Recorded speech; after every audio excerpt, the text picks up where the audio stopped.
Jenna, what's the special pie today? Deep shit blueberry bacon. Deep shit. Yeah, dish. Deep dish. Sorry, cow. Come on, girl.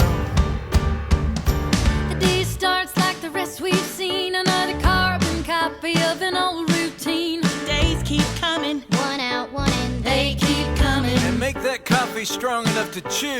I don't know what I wish I had, but there's no time now for thinking things like that. We got too much to do. Too much to do. All these same things we're always opening up, letting the day in.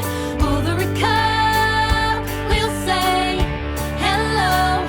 How you been? Looking around, seeing the same things every day brings. Hello, how you been? Thank you. Come again. Some things never change. I wouldn't call this place a happy end, but I've been round the block and just came back again.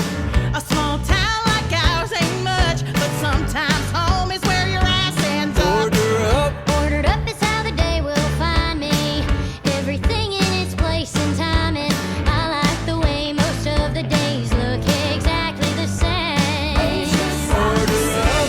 Check the clock, tick tick tock. Don't stop. Serve with a smile. Hurry up, fill the coffee cup, and then in a while, take a breath when you need to be reminded that with days like these, we can only do the best we